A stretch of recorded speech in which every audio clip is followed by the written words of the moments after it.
Welcome to the Notorious Scoundrels, a Star Wars Legion podcast bringing you the latest news, general perspective, and competitive discussion.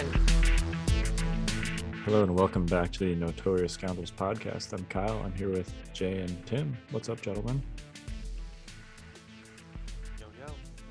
Hi-oh. Well, not too much, just another week. Here we are, another week. Yep, here we are. I'm very excited. Oh, well, that's good. Today is going to be kind of like Nova Open Part 2 / Invader list waffling. We talked a lot about our own personal experiences at Nova last week. Just, Jay and I and John, like about how our games went. It was kind of like a bat rap episode with a little bit of high level stuff sprinkled in, but we're going to talk more this week on just kind of the tournament as a whole and maybe some takes from what that tells us about what's going on in Legion right now and what we can potentially expect for the next big thing, which, as it happens, is Invader, which we're all waffling on lists for right now. So it'll lead into that. Yeah. Before we get to any of that, you got any housekeeping for us, Jay? Yeah, of course. Let's see. Number one out of the gate, as always, join us on Patreon. Boom, boom, boom, boom, boom. If you guys can see us on video, it says it right above my head. And so, yeah, what do you get for joining on Patreon, right? Like you at the $25 level, we're going to send out next month. So October, we're going to send out Patreon exclusive order tokens. So you'll get our the things that kill everybody.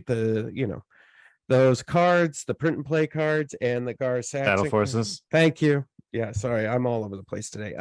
Battle Forces, and Gar Saxon cards, and some other cool tchotchkes.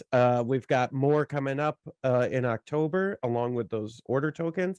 And then really at any dollar level, if you get in at the $1 level, you get cool Patreon exclusive content. So we've been doing an After Dark podcast, which is basically like last week, John and I, after the Scoundrels episode, we went to After Dark and we just went in depth about our games, mistakes that we made, different plays that we could have done, why we chose a certain way of playing our lists. And so you get some in-depth analysis of games. Starting on this month, we reached our Patreon goal of monthly Q&As, so which are live, so you can come hop on a Zoom call with us and ask us questions about anything. So that's going to be starting the 21st this month. And then also we reached another Patreon goal, which is monthly tactics by the rotation here on the Scoundrels. So we're going to have monthly 5 to 10 minute tactics that we'll each record, probably using TTS or something, to give you more insight on how to play Legion. So that's coming up on the Patreon as well. So sign up. $1 would really help us out. That pays for all the writers, podcasters. You guys know the whole drill. Go check out our website, all our tools. We got a lot of great stuff out there. Also on housekeeping, Evan and I have started banking some of the recordings for the Fifth Tile podcast, which is our new podcast and content about other games. And so that's going to be coming out here hopefully maybe by the end of September, maybe beginning of October, depending on how some of the stuff lines up. But we've already got a couple interviews in the bank. We've been getting in product. We're doing some unboxings, so we got a lot of cool stuff planned for that, and some battle reports as well. I think that's it for housekeeping for today. Awesome. Is there any news today? Yeah, so I think a couple of the items mostly are just upcoming events. So we have PAX Unplugged, which is coming up December 2nd through the 4th. That's in Philadelphia. And, there's some flight vouchers. I've been told flight vouchers on the line. Because it's something about you can't directly buy people flights or some weird thing. But anyways, So you'll get there's the top 4, and then 2 additional people will get a voucher for a flight to go to Adepticon. There will be a last chance qualifier at Adepticon. And so if you don't have your World's Invite ticket, you could get your flight voucher at PAX, and that'll get you to Adepticon. So that's one little money thing you don't have to spend if you get randomly selected or or make top 4. There's going to be like 100, I think 128 they've opened it up to. If people can make it, I think it's going to be a huge event. I'm going to be there. Nick Brobnar from Legion 99 is going to be kind of running this thing, and he's a great TO, and he's got tons of great terrain, so that's all going to be legit. So that's super exciting. The other event coming up also on the East Coast, which is kind of cool, the next weekend, I believe it's the 10th, December 10th, is the Everwinter Convention, which is going to be in Boston. It's run by some Warhammer fellas, and they're doing a great job getting that all set, and they recently got into Legion, and they wanted to do a Legion event. So there's going to be a Legion event in Boston, December 10th, I believe. And so check that out. It's called Everwinter Convention. And so, tons of Legion events coming up. I know that there's like a couple on the West Coast that are going to be in October, November. Yep. SoCal Open. Yep. Is there one on a ship? So that's the thing, right? Yeah, something like that. It's another one. I don't think it's on the ship anymore. It's somewhere else. Okay. But yeah, out in the Bay Area. Yep. So that'll be good. And then of course, we've got LVO, and oh gosh, we all got all kinds of stuff, It's gonna be crazy next couple of months. Wild. Yep. So yeah. Awesome. Also there was a bit of terrain from that French Asmodee website. The X-Wing thing. Did you guys see this? The X-Wing thing. Yep. Yeah. I mean, yeah. All we have are pictures of it, so I don't really know what else to call it. Other than the well, X-Wing and thing. it was in French. What do you got, Right. Tim? Well, I mean, our French correspondent. Yeah.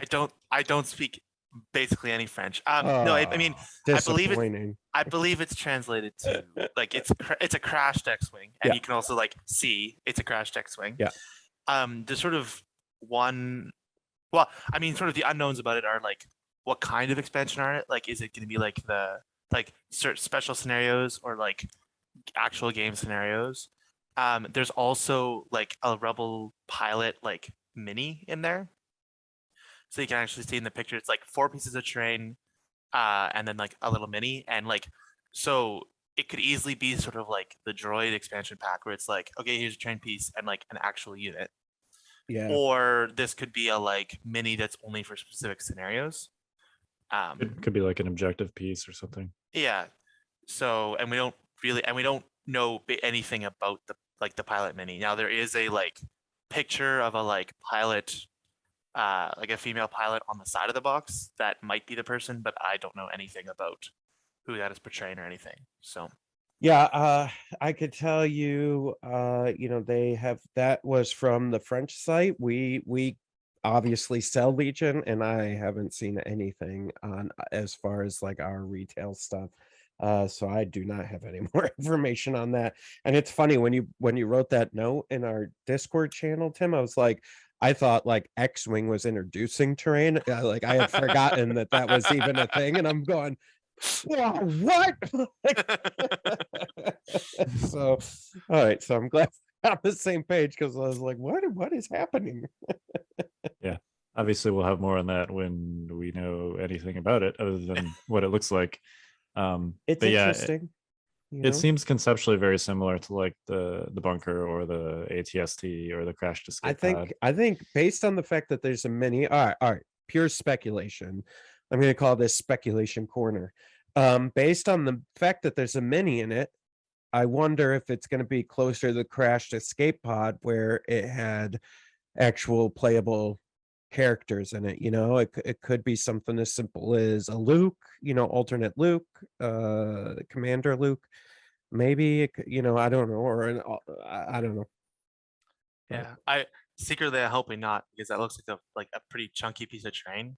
which is great for if you Yeah. want to buy it. But if suddenly this is a You like have to buy it. you Yeah. have to buy it and Yeah. it's a like that big a terrain, it might be a pretty hefty price box. Yeah, the previous terrain sets have been kind of pricey. Yeah, like this with the amount that look, it kind of looks like it's probably like $100 or more box. Yeah. Because like the Yeah. escape pod was like 50 and it was the escape pod and 2 minis, and this is like, yeah, it's gonna be bigger. So we'll see. Anyway, Yeah, the bunker and the ATST were what 70, 80, somewhere in that area. Yeah, we'll see. We're just speculating at this point. Yeah. So it looks cool. We can say Yeah. that. I mean, it does look like very well done. Yeah. So It's definitely will make for a great area terrain piece. That we can confidently say. All right, let's talk Nova, high level Nova stuff. All right. Do you want to do MOV first? Okay. Let's not do MOV first. All right. The first thing I want to do is just we didn't really comment too much on the terrain last week. And terrain, frankly, is kind of one of those things like a soccer goalie, where like if the soccer goalie is doing their job and everything is going awesome, it's just kind of like, it's like business as usual, right? You really, for the most part, I feel like, and terrain makers get the little short end of the stick here sometimes, but I feel like usually like when terrain is like a big discussion topic, it's because there was some kind of bad thing that happened with terrain. Yeah. And the previous Nova Opens were an example of this, where there was some kind of debacle. The last one, which was back in 2019, the community actually volunteered to provide terrain, and Nova Open basically said like, nah, we got it. And then Nova Open staff, so like not anybody involved with Legion or anything, actually like made the terrain, and they made what was basically 40k terrain, which, as you can imagine, is not great for Legion.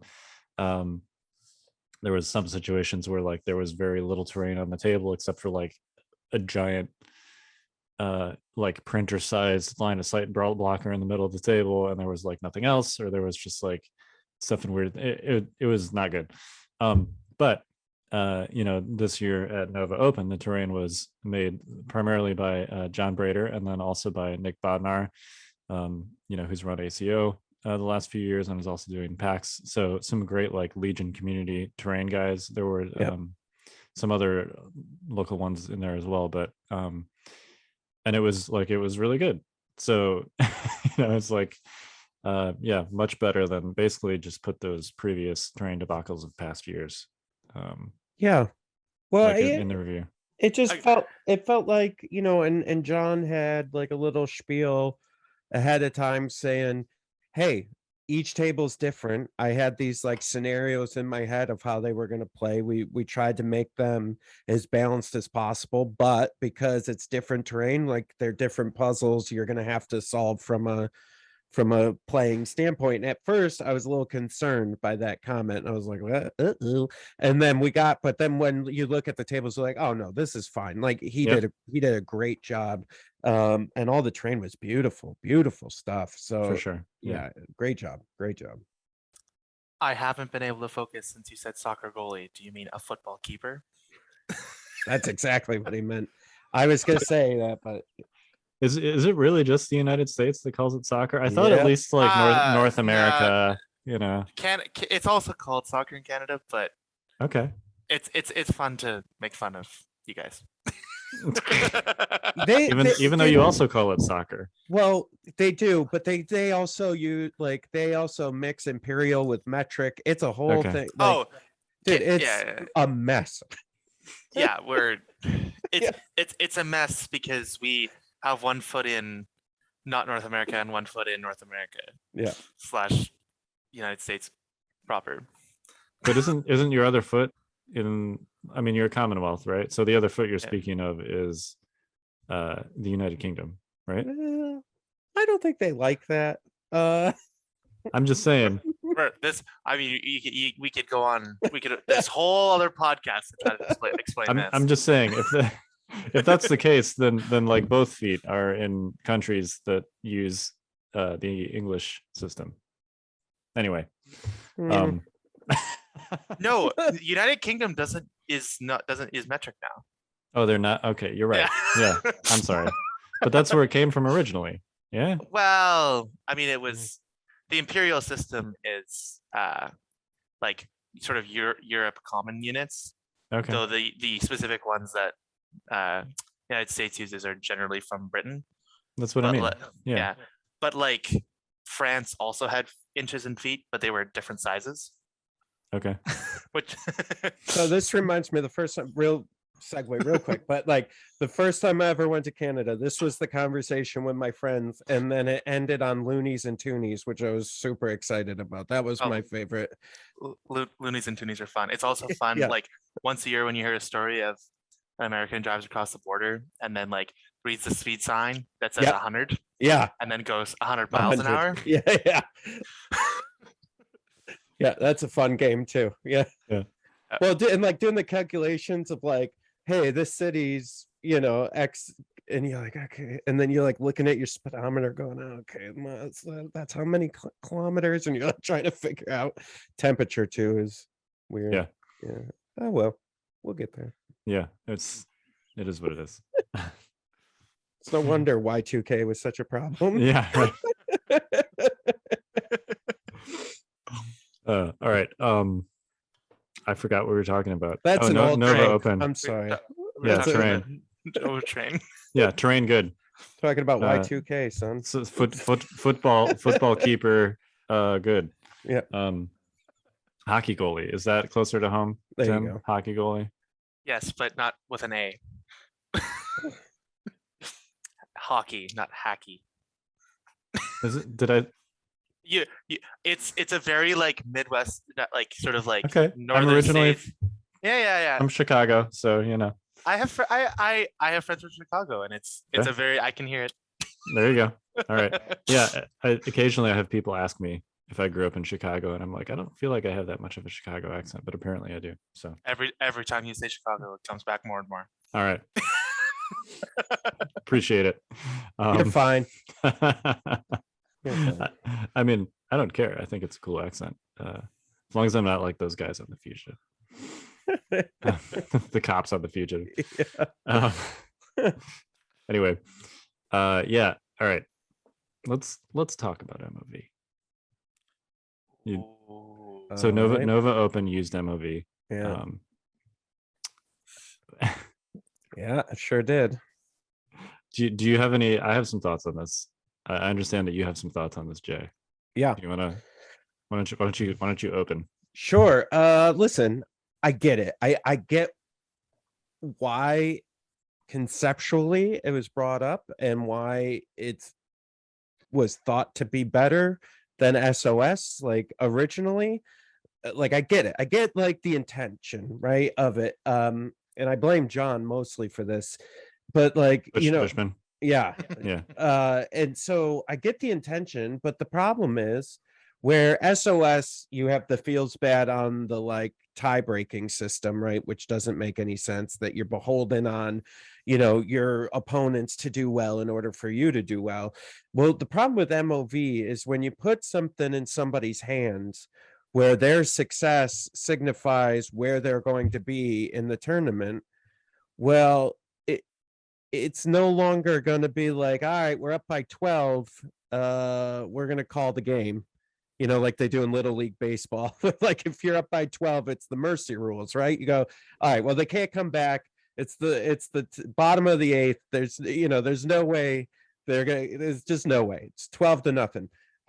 There's no mercy ruling in it. So basically, my first match, I think I brought this up last episode, or maybe it was on our After Dark, but my first match, like my opponent wanted to concede because the game was over, and I was like, well, if you don't mind, I'm gonna keep going because I need those points.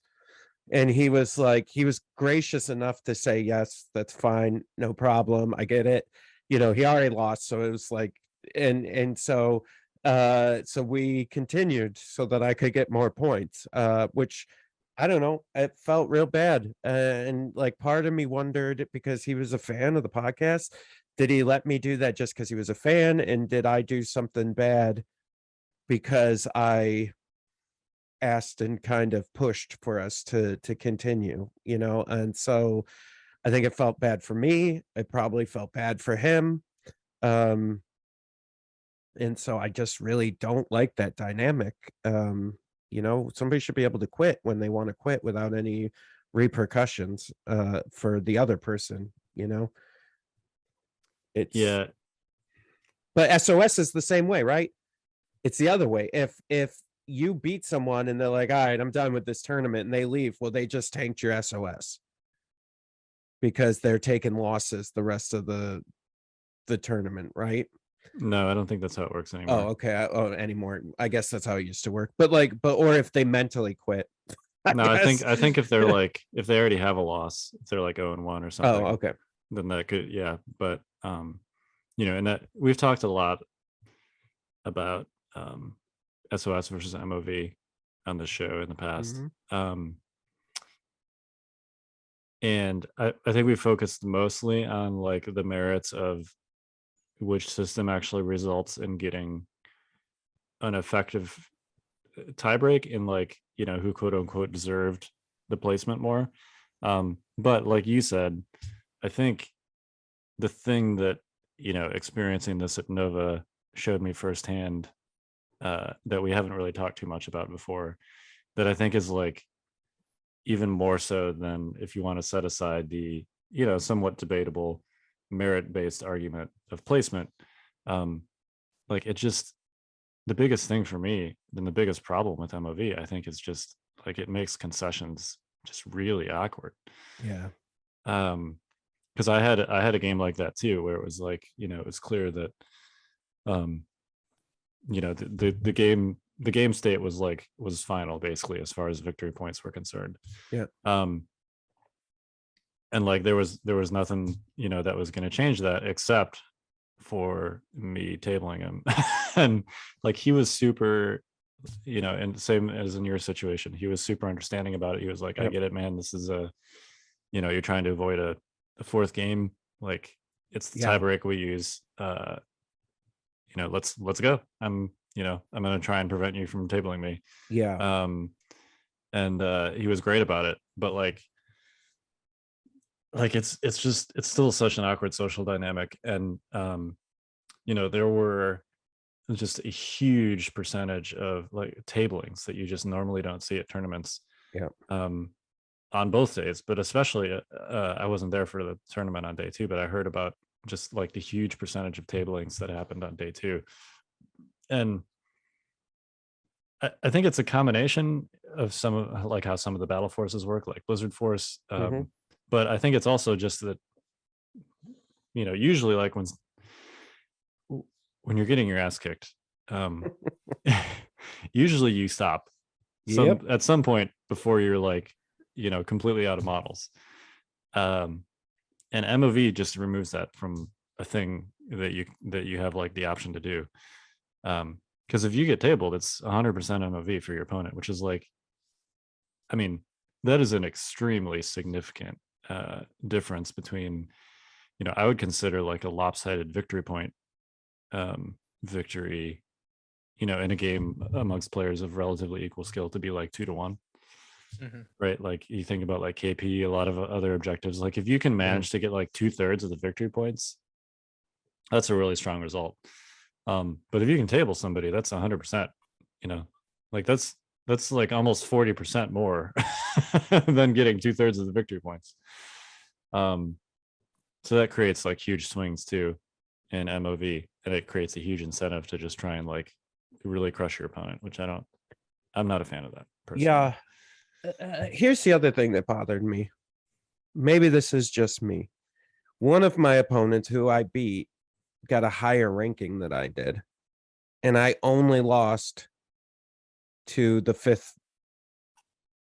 So it was Rob. So we had the same 2-1, right? He only lost one. His only loss was to me. My only loss was to Bushman. And I think Bushman was 5th at the end of the day with a 3-0 record. And I think Rob ended up at like 7th or 8th, and I ended up at like 17th. And it was just like, that's like, what? I'm sorry. What just happened? Do you know what I mean? Like that didn't make any sense to me Yeah. either. Like I didn't like that. You know? So there's actually a third tiebreak option, which I think we've alluded to in the past, but have not talked about in detail. That 40K apparently now uses in some capacity, and that's order of loss, which basically means that like the first tiebreak, and that I think they use tiebreaks like in a, you know, Yeah. in a descending order. The the 40K tournament, like the ITC has it's like 10. There's like a huge. It's probably overkill for Legion. But Yeah. the first one, as I understand it, is order of loss, which means that the longer you go into the tournament before you lose a game, that's your first tiebreak. So like in your case, I think you would have just automatically been 6th because you were well, I guess you would have been shuffled in with the other people that were 3-0 going, or 2-0 going into the last round, and then they would have done, whatever the second tiebreak is. But that makes like a lot of sense to me, because it's essentially treating it, in practice, most Legion tournaments are essentially like elimination tournaments, right? Like generally speaking, as soon as you lose a game, you can still clearly play more games and have fun, but like once you lose a game, generally you're not going to be able to win the entire tournament. There are exceptions to that, clearly, like some of the 3-day tournament formats where you could like lose a game on day one, like Adepticon and LVO did. But so that makes sense to me as like a first tiebreak. That also would have resulted, I know like that, so day 2 was just straight 3-game Swiss, which I think is great because it gives people the opportunity to play more games if they want. But it also resulted in like a weird final ranking on TTO, because the last 4 players that had not lost yet, the 4 2-0 players going into round 3, which you would generally refer to as like the top 4, included Keegan Evans from Legion 99. And he ended up like 6th or 7th or something like that on TTO, because it was ultimately, he went 2-1 on that day, and it was ultimately based on MOV. So it's weird. Or maybe he might have even lost his 3rd game. I don't know. Anyway, like that would conventionally be referred to as like the top 4 in an elimination style, and then he ended up as like number 6, and people were like, I just don't think we're there yet.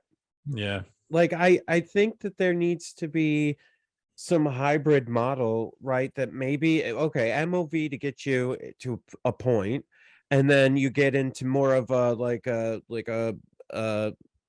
last time I brought this up, I got a lot, but you get into more of a March Madness bracket, where it's okay, you were 2nd or 3rd or 4th because you were in the top 4, right? Like that's just how it worked, so yeah.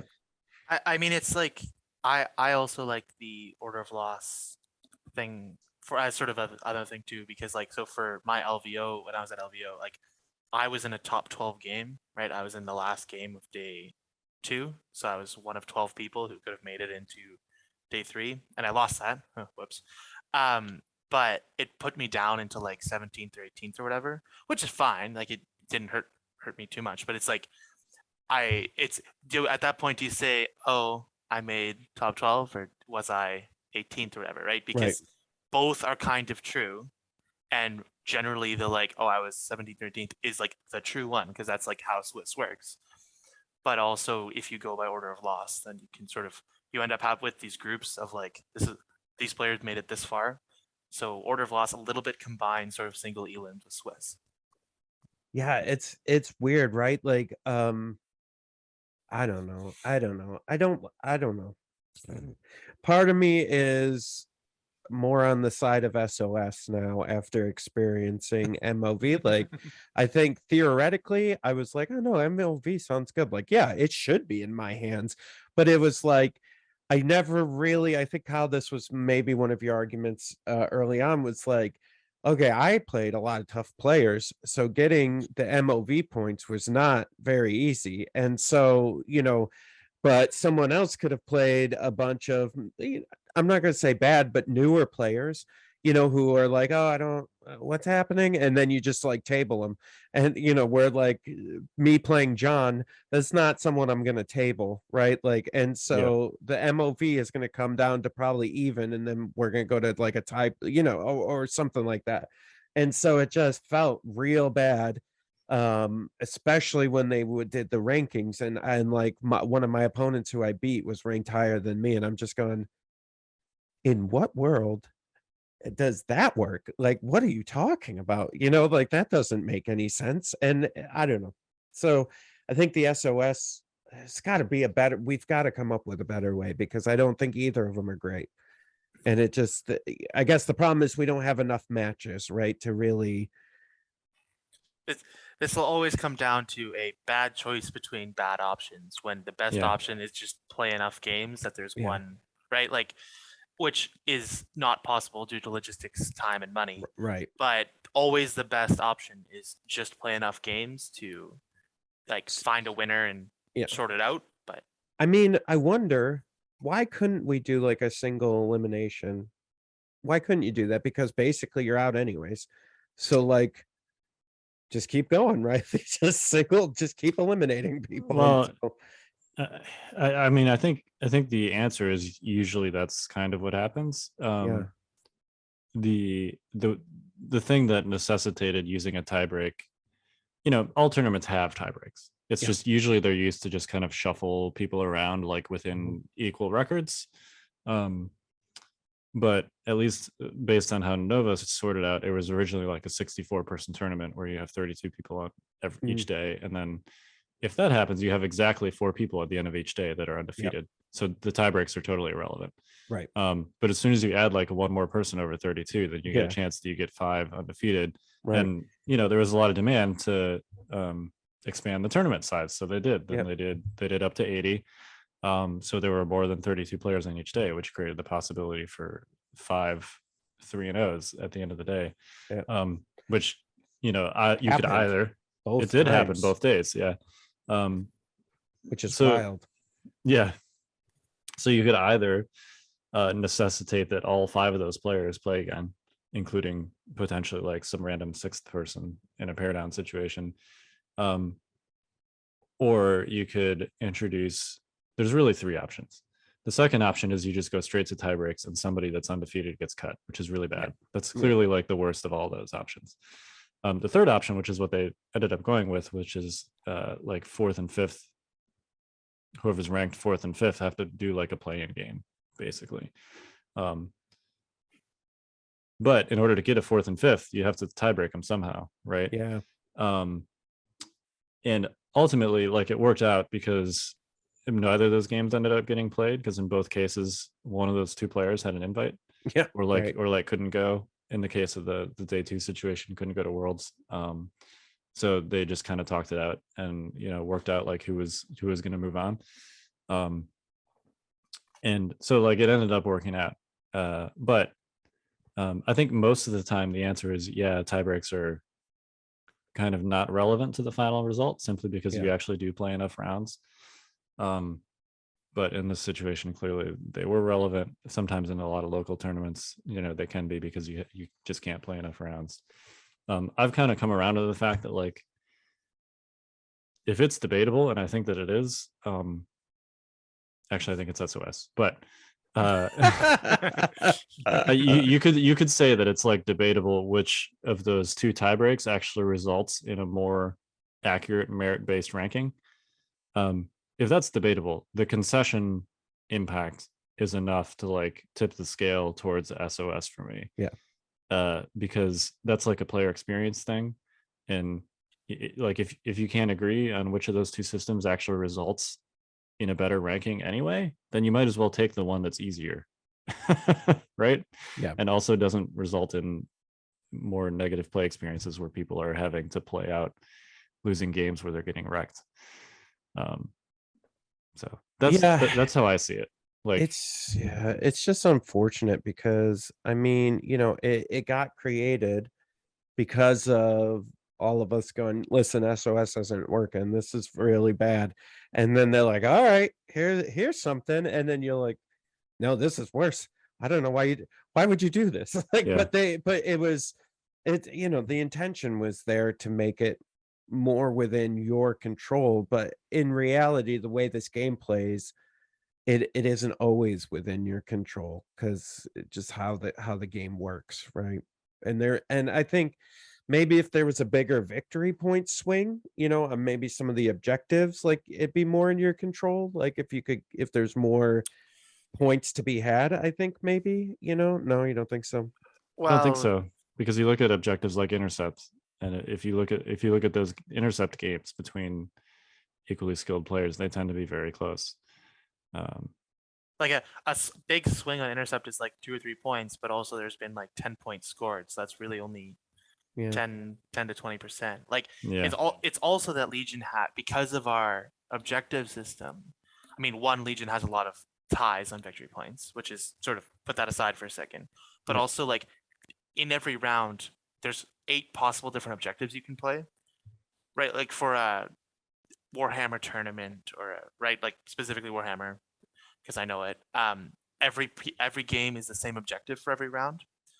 So MOV can make more sense because everyone has the same opportunity to score points. Whereas in Legion, I mean, if you're a person who ends up playing 6 rounds, or I mean, if it's a 3-game tournament, like 3 rounds of intercept, well, then your like maximum possible MOV, if sort of, unless there's a huge tail or whatever, is probably like 60 or 70%.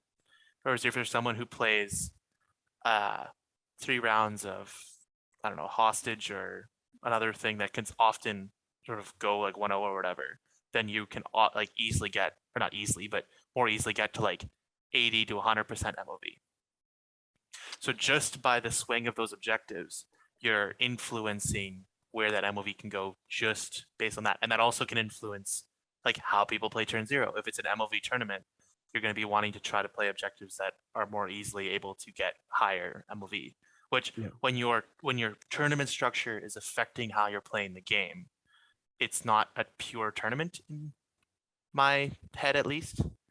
yeah, I agree. And I hate that about, we've talked about this countless times, but that's besides the concession issue, that's the one thing I hate about MOV the most, is that it affects how you play the game. Yeah. in ways that often are completely arbitrary. Yeah. And like, I'd rather just play the game on the table in front of me and try and win that game without having to worry about, Oh, agreed. Yeah. Well, and it's yeah. and Yeah. and the varied objective system with the vetoes and all the different objectives, and the turn 0, and like how you include objectives, like those are all things that are amazing about Legion. And I would never want anyone to like mess with that system kind of in service of a tiebreak, which is Yeah. usually meaningless anyway. So yeah, I don't know. Yeah, it's just super interesting, and it's like I think it becomes even more frustrating, and you guys can comment on this too. And I think I'm circling around the same thing, but just like thinking this out loud, like it becomes even more frustrating because you're like in, like, for example, in my games, my first game I clearly won, and I was like, okay, pedal to the metal, I'm gonna get as many points as I can, right?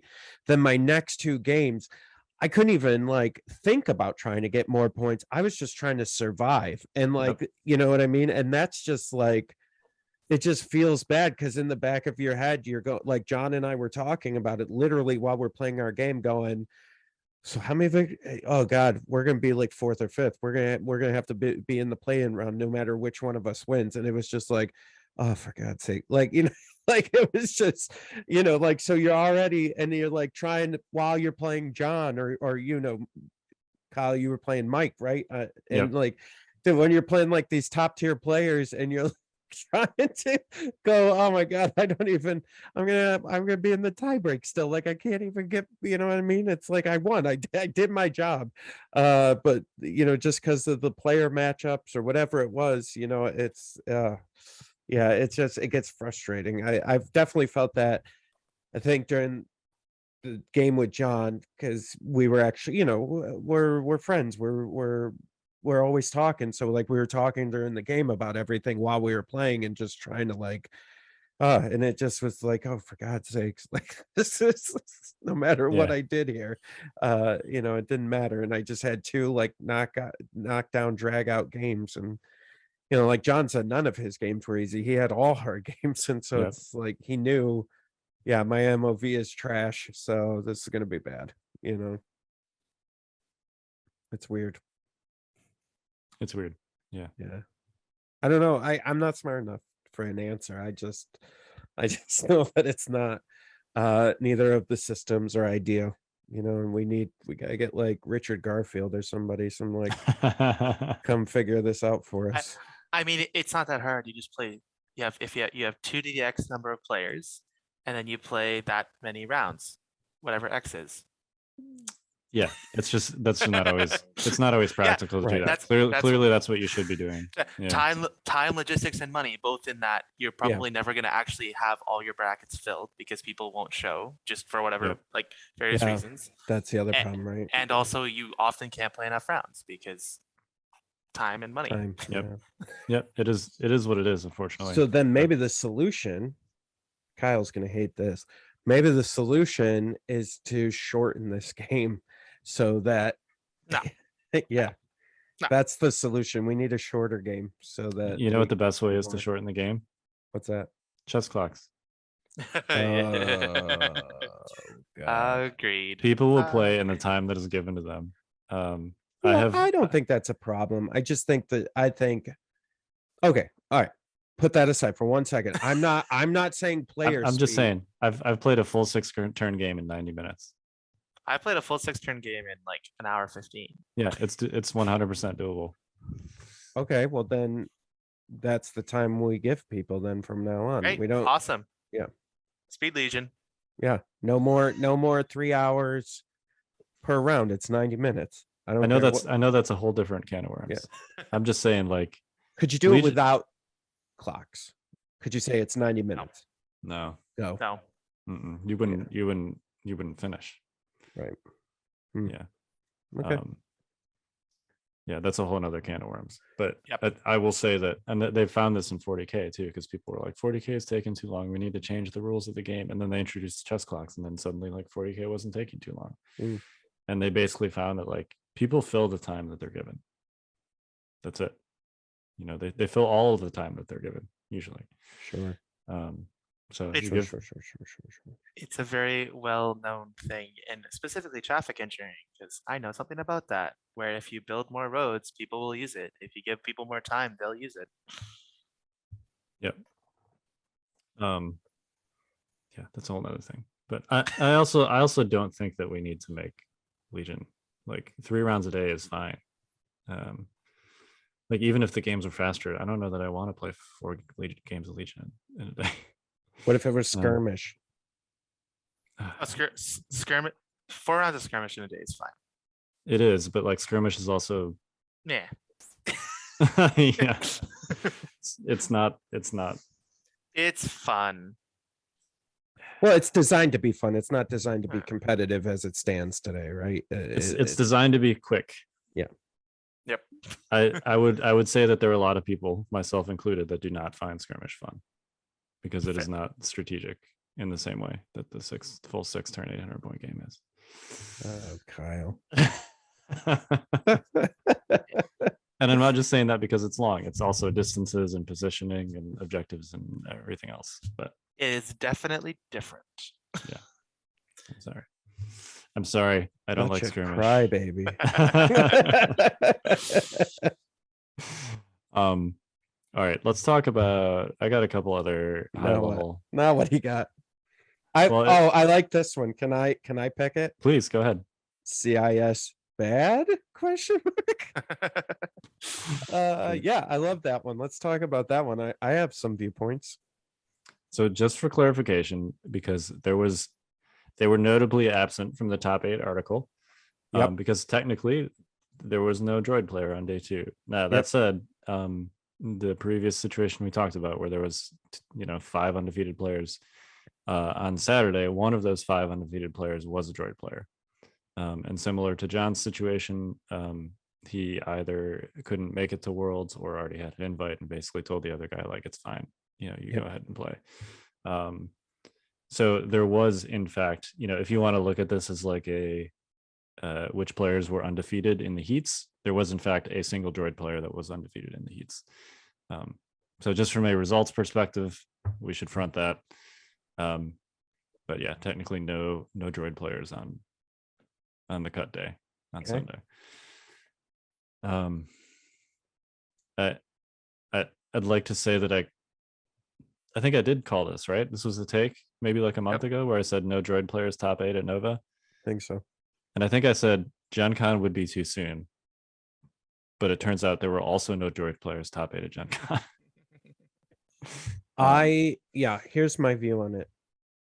I don't think they're bad. I just don't think people are playing or either capable as far as like have the ability to play them right, and then 2, actually have the miniatures to play them, because I think Tim and I talked about this on an After Dark or something, or on a Scoundrel. I don't remember, Tim. I know I think it was off air. Or off air.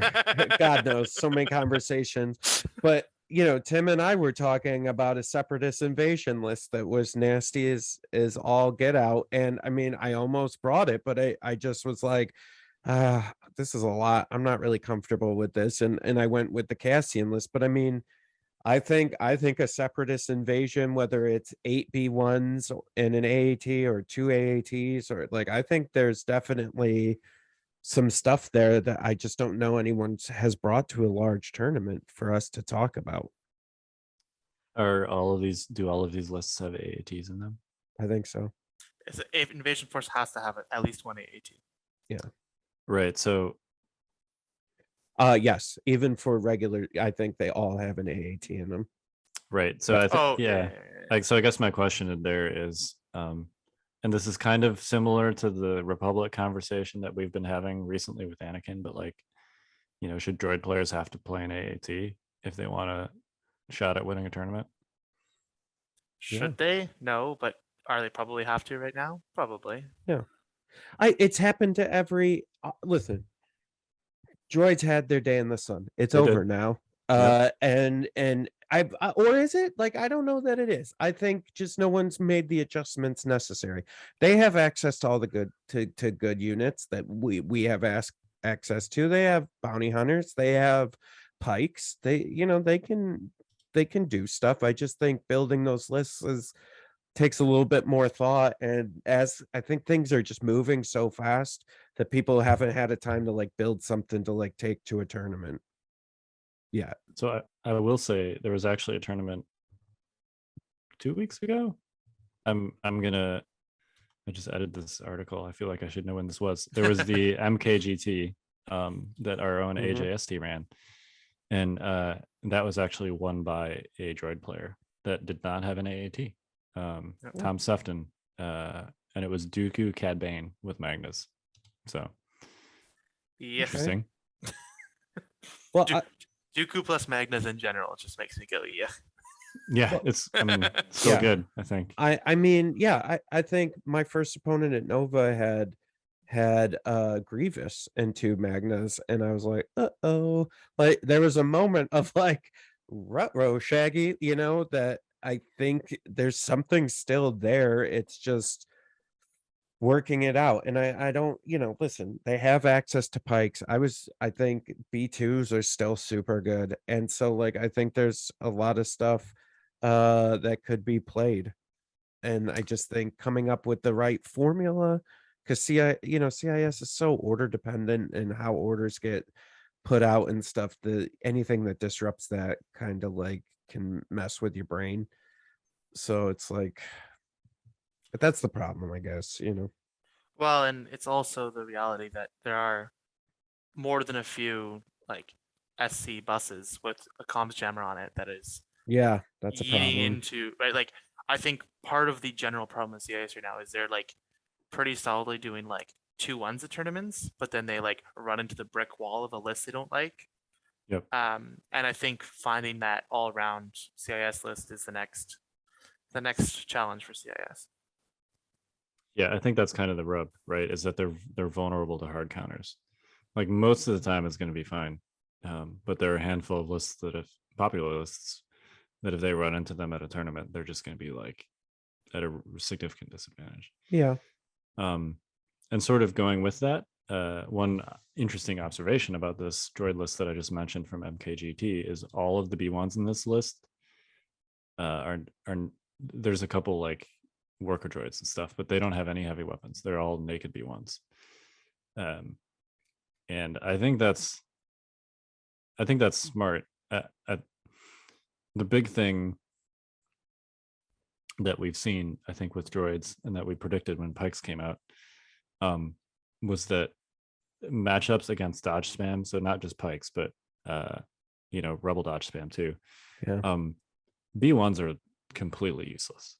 Like they have white saves, so they fold to those big range 3 dice pools that the rebel DLTs and the Pikes are throwing.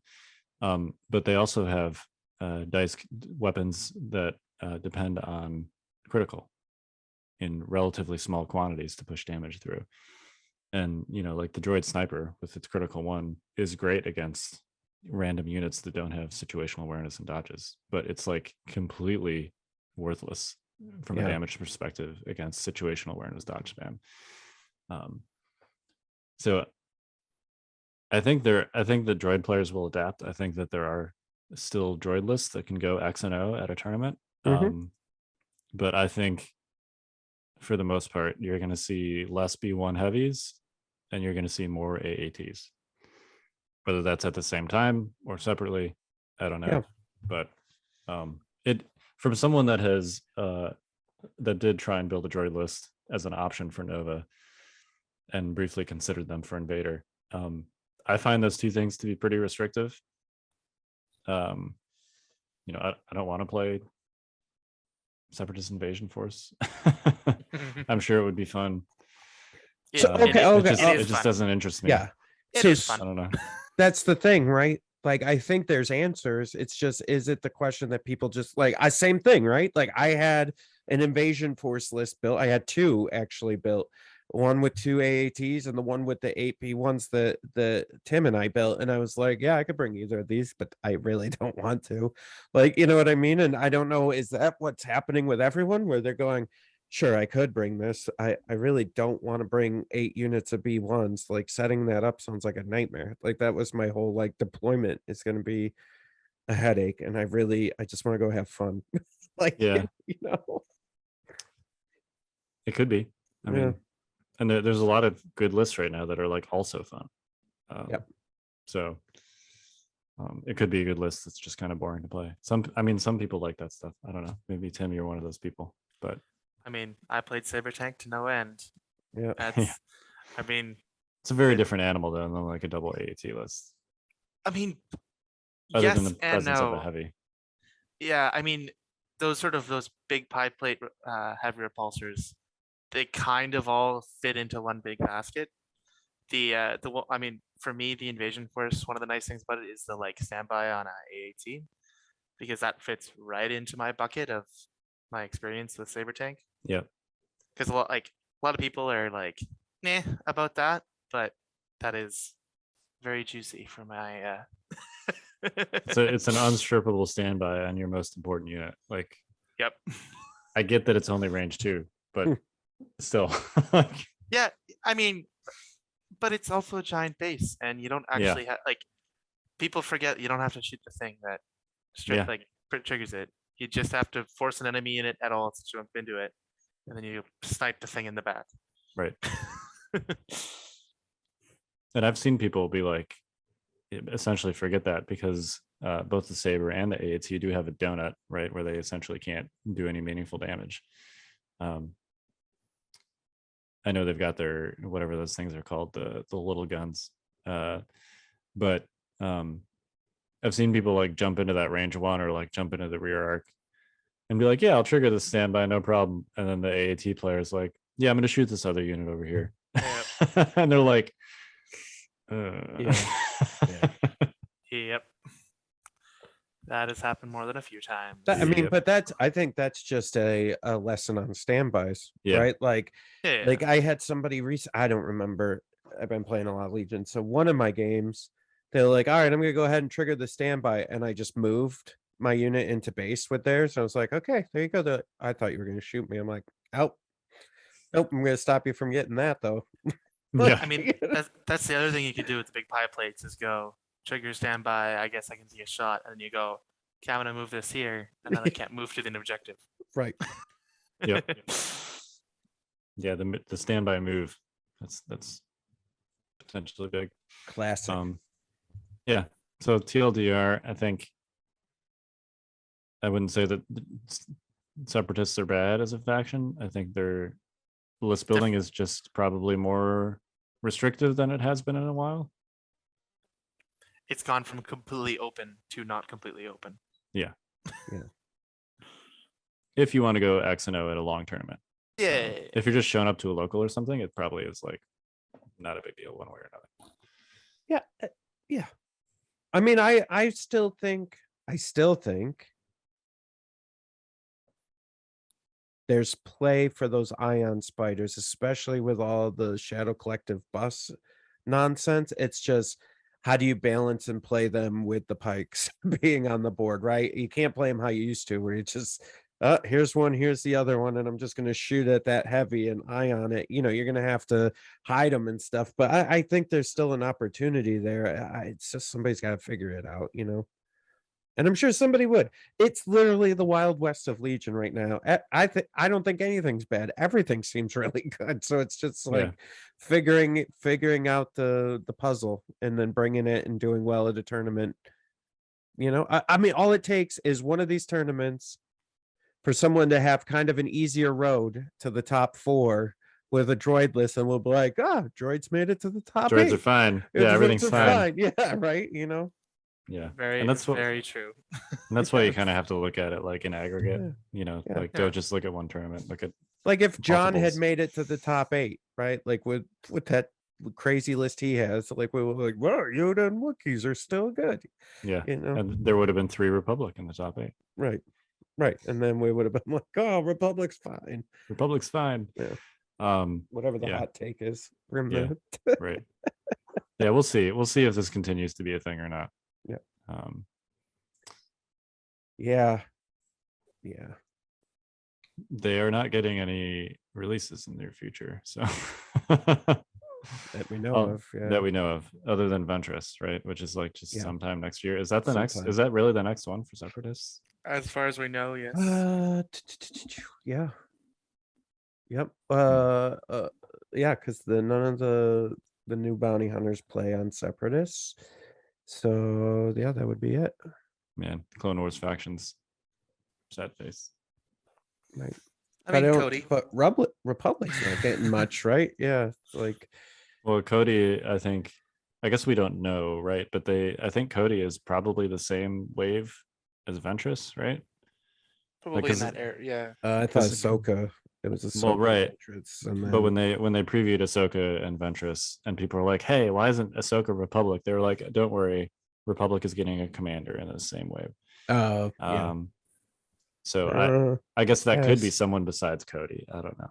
But Right. I mean, it's interesting. Watching, I'm going to start right from the start of this game.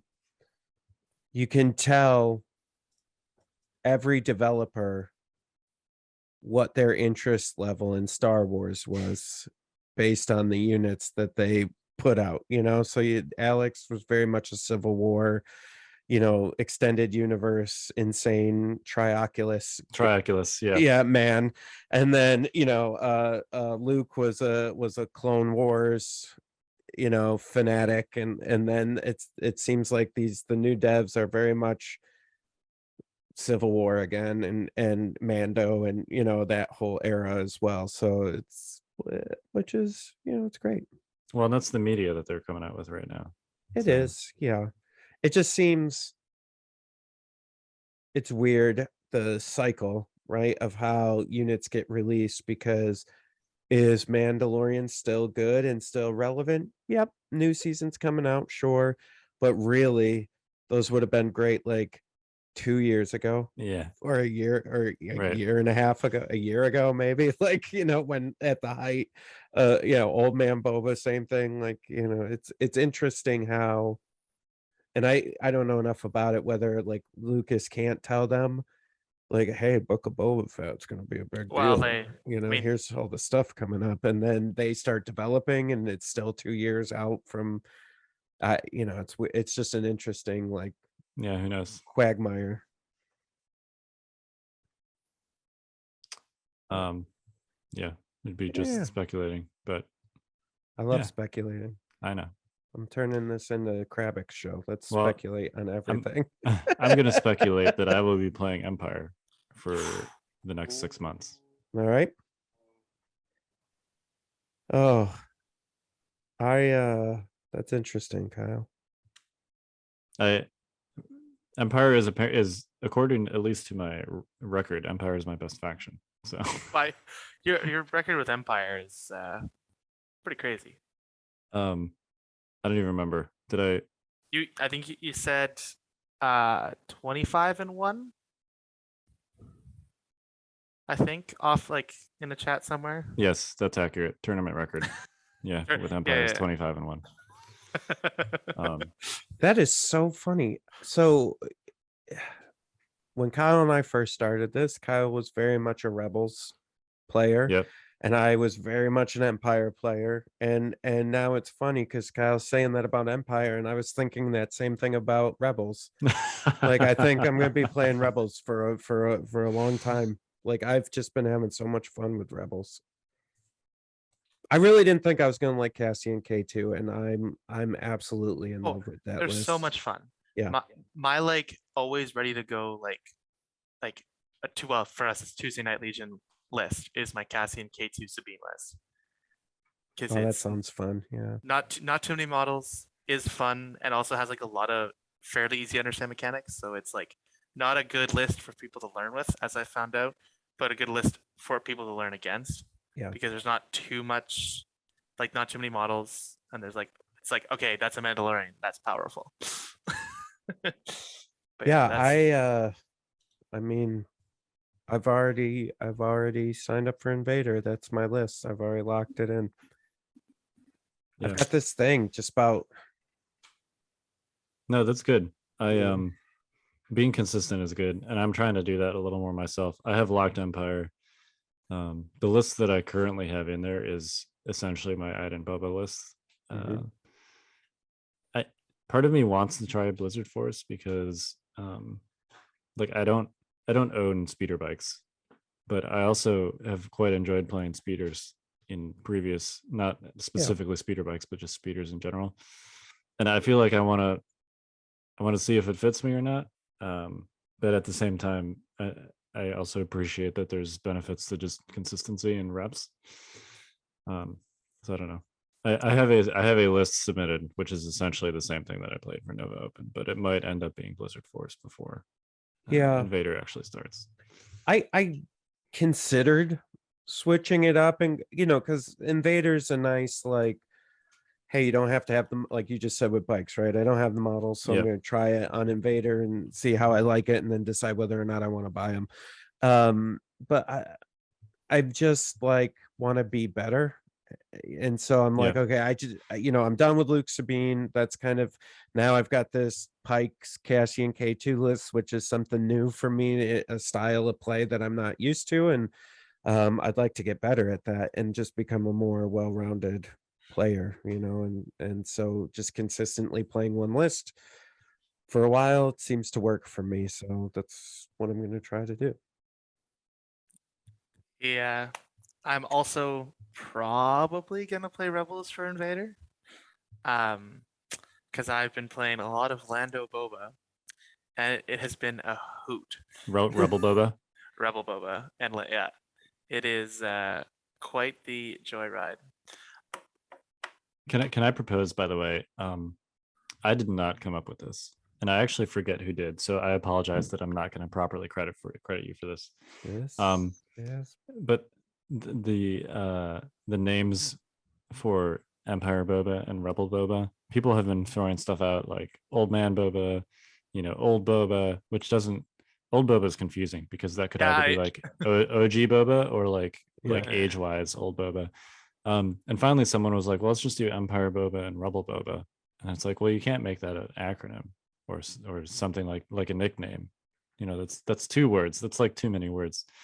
So then somebody was like, well, what if you just put an R and an E into Boba, and you put the R in as Broba, right? Put the R in the second letter there, and then Empire Boba, you put the E on the end, and you make it Bobe. So Broba and Bobe. I'll tell you now, I will not get that in my head. So you're playing Broba and Lando. Yeah. Yeah. And then basically like a DLT dodge spam quest, because turns out that's good. Yeah, that seems pretty good. The the fun story that I actually just finished my game today. So I'm in the ladder league bracket right now. Mm-hmm. And like it started like the singlet lane bracket started on, I don't know, Friday or Saturday. And Snyder, who's running it this year, was like, yeah, I think we're gonna give people 2 weeks for rounds. I'm now done 2 rounds of games because I played my first round the first day of the bracket, and then my second round opponent had to bye, so then I played him as well. So now I am into the semifinals, where I probably won't have an opponent for like a month. Nice. Yeah, ladder's always fun because did people like flip and stuff for Elim's lists again? Some people flipped. I felt like I was playing enough of a like Boba Lando isn't. I mean, it might end up being pretty mainstream. I don't know, but it seems like, I mean, Lando has been I myself did not like Lando at all. Mm-hmm. Until this list, and partly it's because like Boba Fett's a bounty hunter. Like, well, he's not doesn't actually have bounty in Rebels, but he has his weapon command cards, so having contingencies is really nice because of that. It's also nice that like for the 1-pips, I carry 4 1-pips.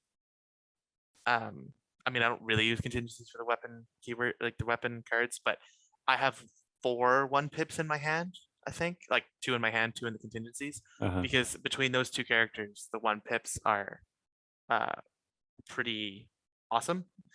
And then also Lando's 2-pip allows you to get order control on Boba while you also proc independent standby. Mm-hmm. That's very nice. Yep. So between all that, and then also Lando's gun is pretty good in the right matchups. And also, if you have some DLT, strip some dodges off pikes, and then go pew pew with Lando and kill 2 to 4 pikes, depending on which command card you play. Feels pretty good. That seemed pretty good. Yeah. I played against a Lando Luke list, which was so good. Like the combination of those 2 was just like, oh god. You like playing cards and you're just like, yeah. Oh my god. All right. Oh. Yeah, I feel like Lando kind of disappeared for a little bit, and I'm not really sure why. Well, I don't even really think he ever really got his time. I agree. Like he came out, and some people tried him, and I still think he's a little overcosted. Like he's 105 right now. I would like to see him at like a flat 100, or maybe even slightly under 100. Yeah, he shouldn't be more than Han. No. Yeah. So, and like my list, I feel like I'm missing. I guess this is still why I'm still a little bit waffling. I might just play a 55B1 Invasion Force list. But I'm missing a couple things that I'd really like, that I would have no other way to get them other than sacrificing a really big thing. So like Lando only has vigilance. The officer doesn't have portable scanner, and Boba has tenacity and up close and personal. I would really like to be able to put recon intel and or environmental gear and or emergency stims, but none of that fits unless I sacrifice like a heavy weapon or a sniper or something. So yeah. Now, that being said, I am at 11 activations, so I shouldn't complain too much. Yeah, that's quite an accomplishment still. fair amount of beef with 11 activations. So Yep. Yeah. So anyway, Random, because we're talking about all these operative bounty hunter types, right? Just something. Can somebody clarify this?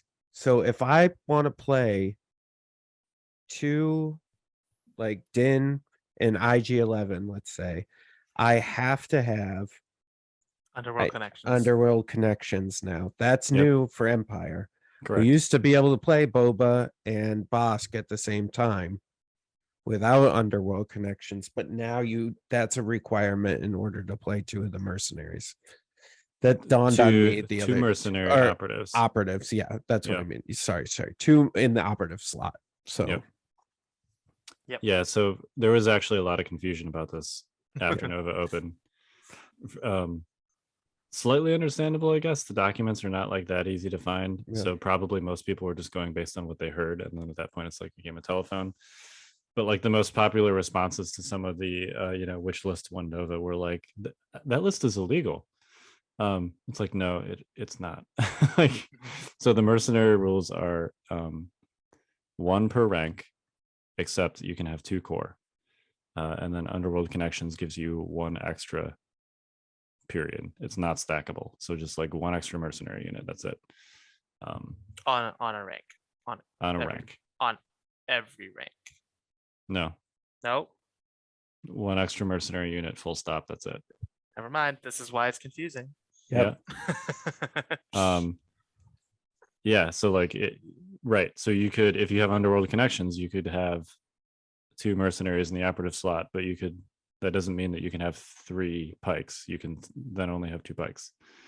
Or if you take Underworld, you need another Underworld Connection, and no, just No. 1 across the board.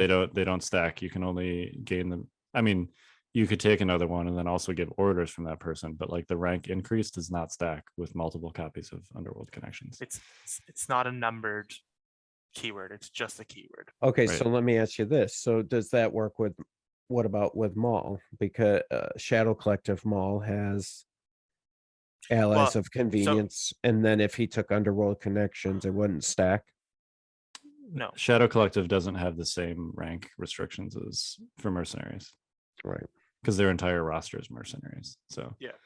um, But allies of convenience on Maul does mean he can order any mercenary. Oh, unit. right. Yeah. Okay. So like both Gar, I believe, and Gar Saxon and Maul have allies of convenience on their card, and the reason that is so that they can order any of the Shadow Collective units. Yep. Accurate. Yeah, it is actually a little bit confusing. So the easiest way to remember it is 1 per rank except core, which is 2. Underworld Connections gives you exactly 1 more mercenary unit, period. Multiple copies of Underworld Connections does not do anything extra. So Except give multiple ways to give orders, but Correct. that's probably not worth it. right. It doesn't help your rank restrictions at all. So yeah, that's it. Crazy. I still don't understand it fully, but all right. It just dawned on me because I think the whole like Boba Bosk thing, right? I think I saw somebody talk about something somewhere, and I was like, oh, I can't just put Boba and Bosk in my Empire list anymore. Oh, good lord. Yeah, I've actually run into this issue because I was trying to build like a Din Boba bikes list. And in a list like that, you want improvised orders. But in that list, you still need a commander. So that commander is going to be a generic officer. They only have 1 command slot. You have to take Underworld Connections in that slot if you want to take Din and Boba together. And then that means if you want improvised orders, you got to take another commander. Which starts, eating up slots that you'd rather be using for things like snipers or whatever. Mm-hmm. So the beauty of like the Iden list is Iden is a commander, so you can take her to fulfill your, your minimum 1 Empire commander requirement. She functions basically like an operative, and then you can just not take any more commanders, so you can take like a Pike Kappa or something as your generic quote unquote commander, and you don't have to take Ruth Ruthless Commander. So No, it's I mean, to be fair though, because Bosk had a 5 points cut, right? I think it was like 10. Oh, well, great. Right? So like Wasn't he 115? I think he was. Yeah. But my point stands in that whatever you were doing double bounty before sort of slots aside, your points are the same or less. So Oh, yeah, right. But Yeah. the bigger issue is the slots that I've been finding is the command slots. Yeah. Especially with improv. I've been loving improvised orders. And if you're running, I mean, really any list with mercenaries in it, it's good because it makes independent better. But also the improvised orders really come back in full force.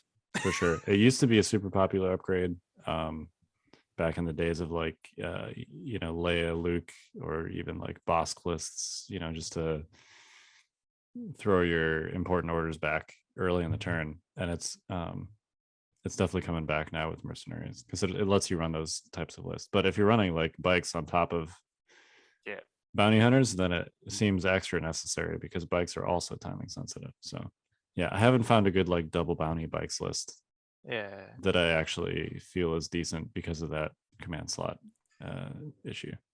The what feels really bad is playing a bunch of improvised orders and then going back to not having it. Yeah. It's you pull a token and you're like, wait, I have to activate this unit. Yep. All right, one more real quick. Another one that struck me recently.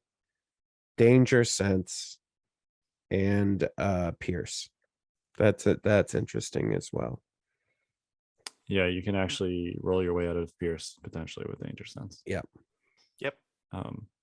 Potentially. Yeah, it's a slot machine. Yeah.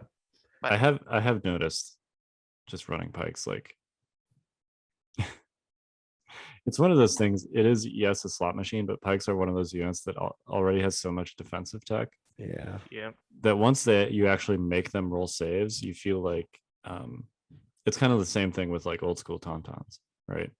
Where with all their dodges and their relatively high health per unit, back in the heyday of tauntauns, you would actually make them roll saves, and in your head you'd be like, all right, I just made them roll 3 saves, they should take 3 wounds. And then they actually roll their saves and they're like, there's paint on those dice. And then they only take like 2 wounds, or if they get lucky, like 1 wound, and you're like, but I worked so hard for that. And it's the same thing is true of pikes. Like you actually make pikes roll saves and you're like, all right, they're white save units, I'm gonna make them roll 3 saves. Like I'm gonna kill half the unit, this will be great. And then but they already have 2 suppression because you had to shoot them twice to strip their dodges. And he's like, all right, 5 for 3. And then he rolls like 2 saves on those 5 dice, which is pretty average.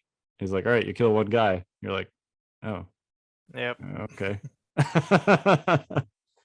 The at our Tuesday night I had a fun sort of call a bunch of people over because we had to do some dice math, because I had Sabine, who has Impervious, and she had Cassian's card to give her Danger Sense 1. Yep. And then the person had, I don't know, Pierce 1 or 2. So it was a like, okay, we're gonna do proper dice math here. I mean, it wasn't that hard to figure out, but for sort of a teaching moment, it was a like, okay, so many dice we roll, and then but I mean, Danger Sense 1 on Sabine. Oh, that's fun. Super good. Yeah. Yeah. It was just like, I don't know. I was like, when I was playing pikes for the first time at Nova, and just like learning as I'm going and talking things through with my opponents, and it's just like, dear God, like they legitimately have like everything. They're good. Yeah. The one thing about Danger Sense 2 is it's a little bit harder, or not Danger Sense 2, but Danger Sense as well. It's harder to like quickly do the math in your head. You kind of have to talk. You kind of have to talk it through, whether like verbally or mentally, because you have to be like, I'm saving for 3 with 5 dice. Whereas like Impervious, you can just count blanks. You just count the blanks. Yeah. Yeah. So danger sense, you actually have to like do some proper procedures to like get it all right. Yeah. I'll be right back. Is someone trying to break into Jay's house or something? That was kind of random. He's a looking somewhere.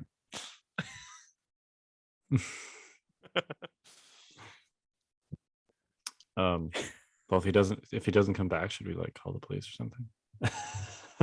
I mean, if we start hearing like noises of yeah, gunshots. Um, yikes. yeah, no, I'm being overly dramatic. Jay's just never got up and walked off the screen before in the middle of the podcast. This is a first. He like I thought he was frozen for a second. Oh, he's Yeah. back. Oh my God. You're right there. My house is like a Looney Tunes commercial.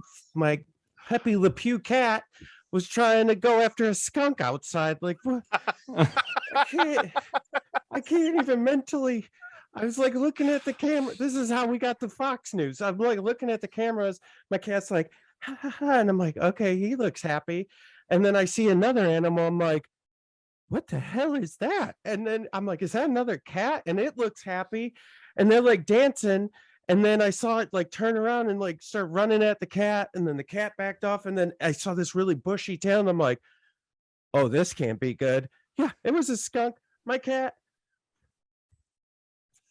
Did anyone get No get sprayed? smell. No Okay. smell. Thank God. I like went to the skunk and it ran. But oh my good Lord. So if you've stayed this long for the podcast, There you go. Pepe feel Le like- Pew cat over here. God. I feel like maybe this is a good note to end on.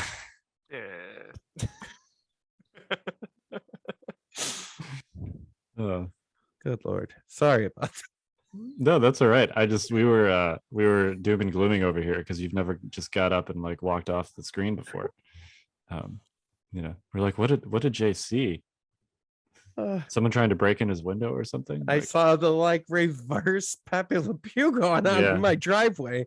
For those of you who are young, he was a skunk that used to chase after a cat because the cat was black and white. That's all it took. No, Yeah, he was a very romantic skunk. Yeah. And, yeah. Well, romantic. That's Yeah. one. Yeah. Yeah. Yeah. 50s yeah, romantic. 50s romantic Romantic in a 50s kind of way. in Yeah. a very pushy. In a very Mad Men kind of way. Yeah. Listen, let me remember my childhood the way I remembered. Okay, Tim, don't ruin that for me. Hey, Looney Tunes raised me some too because we had the discs and it was fun. So you I go. have a boy cat, and I'm just gonna go ahead and assume that was a girl skunk. There you go. We're just Yeah. role I mean- reversal. I mean, it's 2022. Who knows? Yeah, it's I listen. You're right. I shouldn't have stopped their love. I should have just let it. Whatever nature wanted to happen in that instance happen. be giving a cat tomato juice bath. But I love that my instinct is to just run towards that stuff, by the way, whether it's a fox or a skunk or anything really like not ideal. I'm just like, I'm going to go right at this and see what happens. I think I'd rather tangle with the fox personally than the Yeah. skunk. Yep. All I could think about was like, God, I hope we have enough. Good thing Rachel just made all that tomato sauce from the There you garden. go. Yeah. All right. How about we end this thing? Sorry. You guys got Sorry, any final? everybody. No, you're good. You guys got any final thoughts related to anything? Skunks, Legion. Pikes are really good. And CIS is still good. You just got to find your way through it. Remember to ready up for Invader. Ready up. Yep. There's a little. Jay did it last week with the demonstrative, Mhm, but there's a little mhm. checkbox in your profile. If you don't ready up, you will be automatically assigned to the wait list, You will be sad, and you will be sad. So, and then you will text Mike the next day going when, and he will have a fun day. yep. Mhm. I can't imagine how many DMs he gets like the day after of people just Dude. blowing him up asking to why they didn't get assigned a group in Invader. It's I'm like, sure so many. Yep. all right. Well, Godspeed, Mike Cirillo. He's actually going to be on next week. Oh, For those right. that don't know, he will be our special guest I next didn't week know. to talk about Invaders. So That sounds it's good. it's in the Discord. It's in the Discord, Jay. So you can ask about his DMs then. There you go. Yeah, we can ask him how many DMs he got. Yeah.